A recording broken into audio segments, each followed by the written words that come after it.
नमस्कार, स्वागत है आपका डीडी न्यूज पर। मैं हूं रेशमा आपके साथ और मेरे साथ हैं मेरी सहयोगी दीपाली।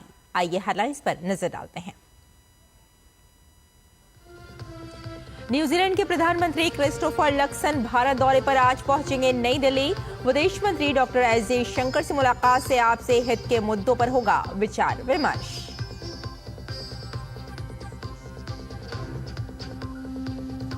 गृह मंत्री अमित शाह गुवाहाटी में पूर्वोत्तर क्षेत्र के राज्यों के मुख्यमंत्रियों के साथ करेंगे नए आपराधिक कानूनों के क्रियान्वयन की समीक्षा।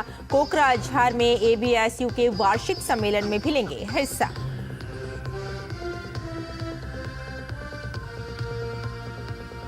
केंद्रीय मंत्री अश्विनी वैष्णव ने इलेक्ट्रॉनिक्स को भारत का दूसरा सबसे बड़ा निर्यात क्षेत्र बनाने में राज्यों की भूमिका को सराहा।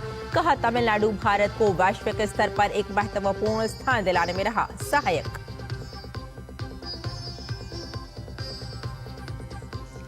अमेरिका ने यमन के हूती विद्रोहियों के खिलाफ की बड़ी कार्रवाई। 19 लोगों की मौत। ट्रंप की ईरान को विद्रोही समूह का समर्थन बंद करने की चेतावनी।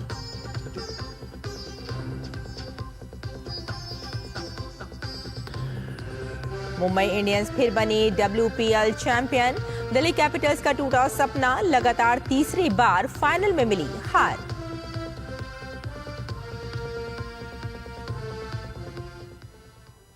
और आइए अब समाचारों पर डालते हैं विस्तार से नजर।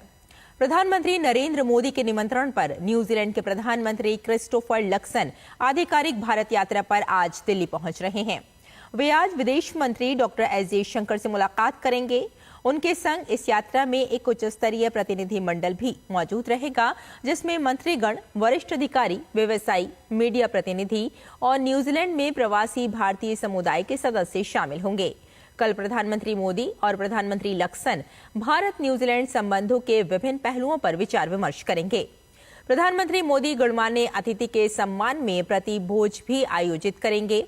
प्रधानमंत्री लक्सन 17 मार्च को नई दिल्ली में मुख्य अतिथि के रूप में 10वीं रायसीना वार्ता 2025 के उद्घाटन सत्र में शामिल होंगे और प्रमुख संबोधन देंगे। प्रधानमंत्री नरेंद्र मोदी ने लोगों से आज प्रसारित होने वाले लेक्स फ्रीडमैन के साथ बातचीत का अपना पॉडकास्ट साक्षात्कार सुनने का अनुरोध किया है।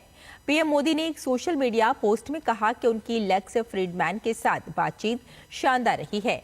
इस बातचीत में पीएम मोदी के बचपन, हिमालय में बिताए वर्ष और सार्वजनिक जीवन समेत कई अन्य मुद्दों को शामिल किया गया है। केंद्रीय गृह मंत्री अमित शाह आज असम के गुवाहाटी में पूर्वोत्तर क्षेत्र के मुख्यमंत्रियों के साथ नए आपराधिक कानूनों के क्रियान्वयन की समीक्षा करेंगे। इसके अलावा वे कोकराझार जिले के दोतमा में all Bodo students union ABSU के 57वें वार्षिक सम्मेलन में भाग लेंगे और संबोधित करेंगे। दरअसल अमित शाह असम और मिजोरम की 3 दिवसीय यात्रा पर शुक्रवार शाम जोरहाट पहुंचे थे। अपनी यात्रा के दौरान अमित शाह ने असम के गोलाघाट जिले में शनिवार को लचित बरफुकन पुलिस अकादमी का उद्घाटन किया, जिसका पहला चरण 167.4 करोड़ रुपए की लागत से पूरा हो चुका है। वहीं पुलिस अकादमी के दूसरे चरण, जिसकी लागत 425.48 करोड़ है, उसकी आधारशिला भी अमित शाह द्वारा रखी गई। साथ ही आइजोल में असम राइफल्स और मिजोरम सरकार के बीच भूमि हस्तांतरण समारोह में भी हिस्सा लिया। केंद्रीय रेलवे, सूचना और प्रसारण, इलेक्ट्रॉनिक्स और सूचना प्रौद्योगिकी मंत्री अश्विनी वैष्णव ने कहा कि पीएम मोदी के नेतृत्व में इलेक्ट्रॉनिक्स विनिर्माण के महत्वपूर्ण विकास पर हमें गर्व है। उन्होंने राज्य सरकार के साथ मिलकर भारत को इलेक्ट्रॉनिक्स उत्पादों का दुनिया भर में दूसरा सबसे बड़ा निर्यातक बनाने में तमिलनाडु के योगदान को स्वीकार किया। उन्होंने कहा कि तमिलनाडु इलेक्ट्रॉनिक्स और अन्य उद्योगों के क्षेत्र में भारत को वैश्विक स्तर पर एक महत्वपूर्ण स्थान दिलाने में सहायक रहे हैं। अश्विनी वैष्णव ने तमिलनाडु के तिरुवल्लुर जिले में श्री पेरम्बदूर के पास एक निजी इलेक्ट्रॉनिक्स फैक्ट्री जेटवर्क का उद्घाटन किया। उन्होंने कहा कि श्री पेरम्बदूर के पास पिल्लई पक्कम और मानालूर में 2 स्थानों पर 1112 करोड़ के निवेश में इलेक्ट्रॉनिक्स इकाइयां स्थापित की जाएंगी। उन्होंने कहा कि ये इकाइयां हमारे इलेक्ट्रॉनिक्स उत्पादन के विकास को और गति प्रदान करेंगी। अमेरिका के राष्ट्रपति डोनाल्ड ट्रंप के आदेश के बाद अमेरिका ने यमन की राजधानी सना पर एक के बाद एक हवाई हमले किए। इस हमले में 19 लोग मारे गए। राष्ट्रपति ट्रंप ने यह भी कहा कि जब तक ईरान समर्थित हूती विद्रोही अहम समुद्री गलियारे में जहाजों पर हमले बंद नहीं कर देते, तब तक वे भारी घातक बल का इस्तेमाल जारी रखेंगे। ट्रंप ने कहा कि अमेरिकी युद्धक विमानों ने अमेरिकी जहाज, वायु और नौसेना की संपत्तियों की रक्षा करने और नौवहन स्वतंत्रता को बहाल करने के लिए आतंकवादियों के ठिकानों, नेताओं और मिसाइल केंद्रों पर हवाई हमले किए। उन्होंने ईरान को हूती विद्रोही समूह का समर्थन बंद करने की चेतावनी भी दी। अमेरिका के कई इलाकों में आए जबरदस्त तूफान में कम से कम 26 लोगों की मौत हो गई।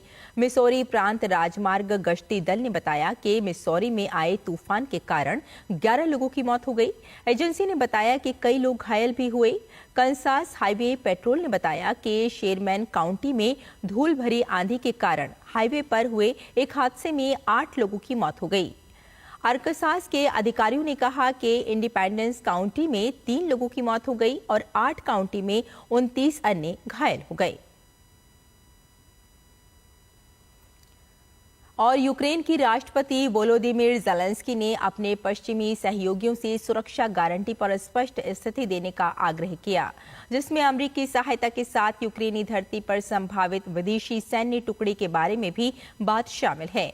उनकी ये टिप्पणी ब्रिटिश प्रधानमंत्री कीर स्टामर द्वारा ज़ेलेंस्की सहित अन्य यूरोपीय नेताओं और सहयोगियों के साथ आयोजित एक वर्चुअल बैठक के दौरान आई, जहां स्टामर ने कहा कि रूस के साथ शांति समझौते की स्थिति में इच्छुक लोगों का गठबंधन यूक्रेन को जमीन, समुद्र और आकाश में सुरक्षित करने में मदद करेगा।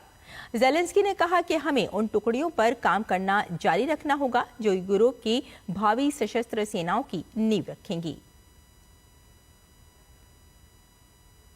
और मुंबई इंडियंस ने विमेंस प्रीमियर लीग का खिताब जीत लिया है। फाइनल मुकाबले में मुंबई इंडियंस ने दिल्ली कैपिटल्स को 8 रन से हरा दिया।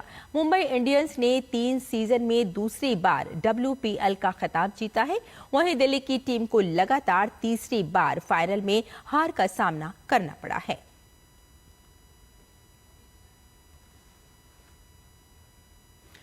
मुंबई की टीम ने पहले बल्लेबाजी करते हुए 7 विकेट पर 149 रन बनाए। कप्तान हरमनप्रीत कौर ने टीम के लिए सर्वाधिक 66 रन बनाए। जवाब में दिल्ली कैपिटल्स की टीम निर्धारित 20 ओवर में 9 विकेट पर 141 रन ही बना सकी। मुंबई की ओर से नेट स्काइवर ब्रंट ने 3 विकेट लिए। तो हमारे इस विशेष बुलेटिन में फिलहाल इतना ही। मुझे और मेरी सहयोगी दीपाली को यही अनुमति दी। नमस्कार।